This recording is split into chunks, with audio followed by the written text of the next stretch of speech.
আপনারা মুরব্বী যারা আছেন, আপনাদের সময় যারা বিড়ি খাইতো, সিগারেট খাইতো, তারা কিন্তু মুরব্বীদেরকে দেখলে বিড়ি সিগারেট লুকায় ফেলতো। এখনো অনেকেই লুকায় ফেলে, কিন্তু বর্তমান সময়ের কিছু লাফাঙ্গার, কিছু কুলাঙ্গার, কিছু ব্যক্তবিজ পোলাপান হয়েছে, যারা মুরব্বী মানে না, শিক্ষক মানে না, এলাকার গণ্যমান্য ব্যক্তি কাউকেই মানে না, বরং দুমসে সিগারেট খায় উপরের দিকে ধোঁয়া ছেড়ে দেখে কতটুকু উপরে গেছে। পাপ দুই ধরনের হয়, একটা হলো প্রকাশ্য পাপ, আর একটা হলো গোপনীয় পাপ। কেন জানি ইদানিং মানুষ গোপন পাপগুলোকে মানুষের সামনে উপস্থাপন করতে মজা পায়।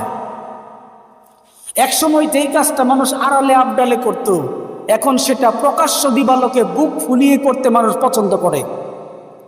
আপনারা মুরব্বী যারা আছেন, আপনাদের সময় যারা বিড়ি খাইতো, সিগারেট খাইতো, তারা কিন্তু মুরব্বীদেরকে দেখলে বিড়ি সিগারেট লুকায় ফেলতো।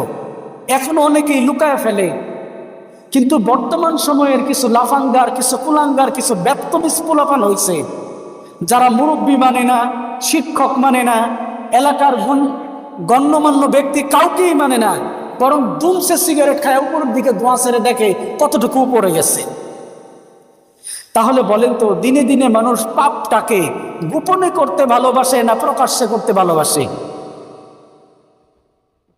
গোপনে আমরা পাপ করি, প্রকাশ্যেও পাপ করি, কিন্তু আশ্চর্যের বিষয় হলো গোপনে আমাদের যেই নেকি করার কথা ছিল, ওই নেকির ধারে কাছেও আমরা নাই। অথচ আল্লাহ রাসূল বলেন, আমি আমার উম্মতের ব্যাপারে সবচেয়ে বেশি ভয় পাই যেই কাজের জন্য, সেটা হলো তারা মানুষকে দেখানোর জন্য আমল করবে, নেক আমল করবে খুব। এলাকায় উনার চাইতে বড় নামাজি কেউ নাই, উনার চাইতে বড় দানশীল কেউ নাই, উনার চেয়ে বড় হাসি নাই, কিন্তু সব আমল তিনি শুধু মানুষকে দেখানোর জন্য করেন। অথচ আল্লাহর কাছে ওই আমলটা বেশি পছন্দনীয়, সেই আমলটা মানুষের চক্ষুর অন্তরালে করা হয়। কথা কি বুঝাইতে পারতেছি? আপনার কেউ দেখে না আপনি এমন আমল করেছেন যেটা শুধু আল্লাহ জানে আর আপনি জানেন। এমন গোপন আমল করা যারা করতে পারে তারা হচ্ছে আল্লাহর প্রিয় বান্দা।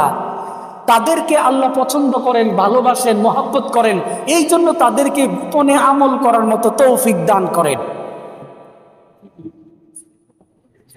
আল্লাহ রাব্বুল আলামিনের প্রিয় বান্দা যারা হাজারো ব্যস্ততার মাঝে, তাদেরকে তিনি আমল করার মতো তৌফিক দান করে দেন।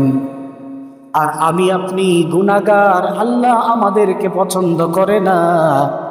এই জন্য যখনই গোপনে আমরা মিলিত হই, যখনই আমরা একাকী থাকি, তখন মোবাইল নিয়ে আমরা অশ্লীল দৃশ্য দেখা শুরু করে দিই।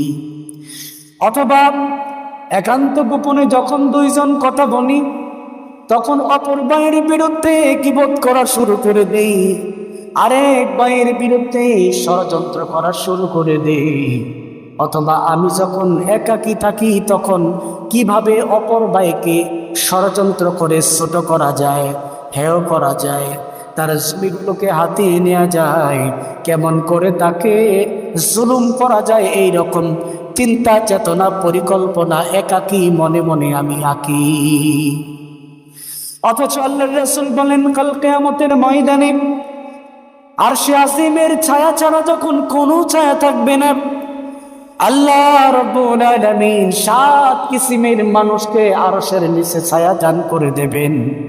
তন্মধ্যে এক শ্রেণীর মানুষ হলো ওই ব্যক্তি, যেই ব্যক্তি নীরবে নির্জনে একাকী যখন থাকে, তখন আল্লাহর কথা স্মরণ করে জাহান্নামের কথা ভেবে ভয়ে ভয়ে চোখ থেকে পানি ছেড়ে দেয়, তাকে আল্লাহ আরশে আজিমের ছায়ার নিচে জায়গা করে দেবেন। তার মানে আমরা গোপনে গুনাহ করি, গুনাহতে অভ্যস্ত হয়ে গেছি। কিন্তু আপনি যদি আল্লাহর প্রিয় বান্দা হতে চান, পরকালে যদি মুক্তি পেতে চান, তাহলে আপনাকে গুনাহ থেকে শিফট হয়ে, পরিবর্তন হয়ে আপনাকে গোপনে সওয়াবের কাজ করার দিকে আত্মনিয়োগ করতে হবে।